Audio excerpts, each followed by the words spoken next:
10 ఏళ్ల పాటు అంటే 5 ఏళ్లు పార్టీకి సేవ చేశారు. తర్వాత 5 ఏళ్లు మంత్రిగా ఎమ్మెల్యేగా పనిచేశారు.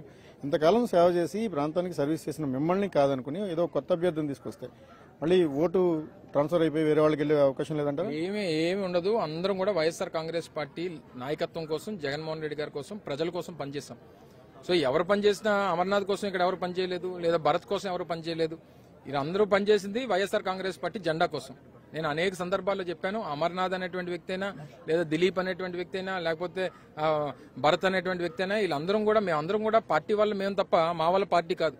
అది ఏ రోజైతే ఏ నాయకుడైనా గుర్తించుకుంటాడు, ఏ రాజకీయ పార్టీలో ఉన్నా, ఇది రాజకీయ సూత్రం. ఇది పార్టీ వల్ల మనం తప్ప మన వల్ల పార్టీ అనుకునేటువంటి పరిస్థితి ఏ రోజన్నా వస్తే ఆ రోజు నుంచి మన రాజకీయ పతనం మొదలవుతుంది.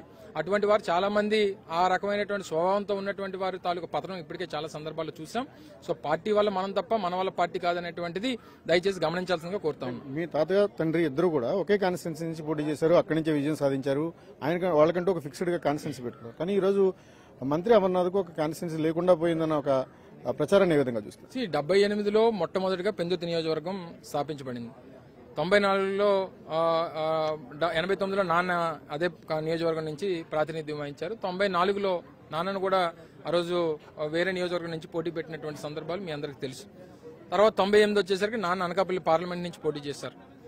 ఇక 2004 ఎన్నికల తర్వాత 2009కి వచ్చి మళ్లీ డీలిమిటేషన్ అయింది. పెందుర్తి నియోజకవర్గం అనేటువంటిది 5 నియోజకవర్గాలుగా అవతరించింది.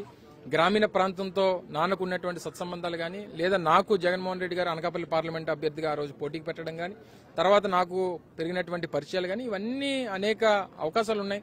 సో ఈ అమర్నాథ్ అనేటువంటి వ్యక్తి గాజువాకలో పోటీ చేస్తాడని, ఎలమంచిలో పోటీ చేస్తాడని, చోడవరం చేస్తాడని, పెందుర్తి చేస్తాడని, పార్లమెంట్ చేస్తాడని ఇన్ని ప్రపోజల్స్ మీ టీవీలోనే చాలా సందర్భాల్లో చూపించారు. ఇంకెవరు లేరో చూపించడానికి.